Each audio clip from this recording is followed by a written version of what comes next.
நியமத்தை தெரிந்து கொள்ளல் என்பது நீங்க வார்த்தையால் சொல்லாது விட்டாலும் சரி, அது நன்றி செலுத்துதல், அது நன்றி செலுத்துதல். இரண்டாவது என்ன தெரியுமா? அல் இஅ்திராஃப் பின் நிஅமா, அந்த நியமத்தை ஏற்றுக்கொள்ளல், அந்த நியமத்தை அதை நியமத்தாக ஏற்றுக்கொள்ளல். முதலாவது அறிவிருந்தா தான் ஏற்றுக்கொள்வான். அந்த நியமத் என்ற புரிதலே அவனுக்கு இல்லாது விட்டால் ஏற்றுக்கொள்ற இடத்துக்கு அவன் வரமாட்டான். நியமத்தை அறிஞ்சிட்டான், அப்படி ஒரு நியமத் இருக்குன்னு அவனுக்கு தெரியுது, ஆனால் அவன் அதை நியமத்தாக ஏற்றுக்கொள்ளவில்லை, அதை ஒரு நியமத்தாக என்ன செய்யல, ஏற்றுக்கொள்ளவில்லை என்று சொன்னான். உதாரணமா அல்லாஹ் தஆலா ஒருவருக்கு மார்க்கத்தில் ஒரு விளக்கத்தை கொடுத்துட்டான்.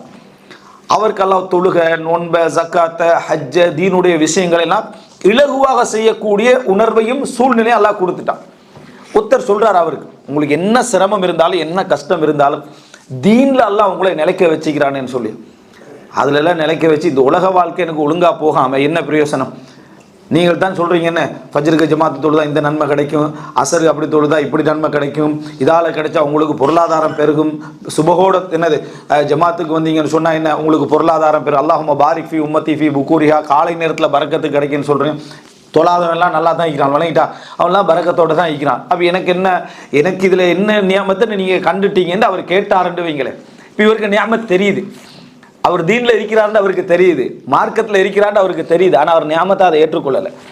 ஒரு சகோதரர் வந்து ஜமாத்துக்கு வந்து ஒரு திடீர்னு தொழுகையை விட்டுட்டார். என்னன்னு கேட்டார், ஒரு தொலை வந்தால் எல்லாம் கிடைக்கும், கடன் தீருமானு சொன்னால் ஒரு மாதம் தொழுது ஒன்றும் கிடைக்கலன்றார். ஒன்றும் கிடைக்கல, அதனால நான் என்ன செஞ்சுட்டேன் போயிட்டேன்னு ஒருத்தர் தெளிவாக சொல்றார்.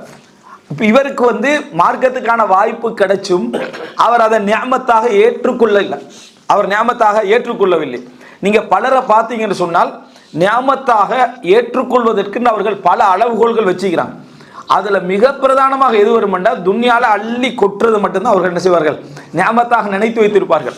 அதனால எவ்வளவு அவர்கள் பிரார்த்தனை செய்து அவர்களுக்கு எவ்வளவு கிடைத்து விட்டாலும் அவர்கள்ட்ட மனதளவுல எது இருக்குதோ அது கிடைக்காத வரைக்கும் அந்த நியமத்தாக அவர்கள் என்ன செய்ய மாட்டார்கள், ஏற்றுக்கொள்ள மாட்டார்கள். இப்ப நீங்க நினைச்சு பாருங்க, எங்கள் எத்தனை பேர் நம்ம ஷாக்கிரீன்களாக இருக்க வாய்ப்பு இருக்கு, நன்றியுடையவர்களாக இருக்க வாய்ப்பு இருக்கு. முதலாவது நியமத் நமக்கு தெரியாது, எத்தனையோ நியமத்துக்கள் தெரியாது, வெளிப்படையான நியமத்துக்கள் ஒன்று ரெண்டு தெரியும், மற்ற பெரும்பாலான நியமத்துக்கள் தெரியும். இரண்டாவது, தெரிஞ்ச நியமத்தை பொறுத்த வரைக்கும் எத்தனை விஷயத்தை நம்ம முழு நியமத்தாக ஏற்றுக்கொண்டிருக்கிறோம், எத்தனை விடயங்களை முழு நியமத்துக்களாக நம்ம ஏற்றுக்கொண்டிருக்கிறோம்னு நினைச்சு பார்க்க.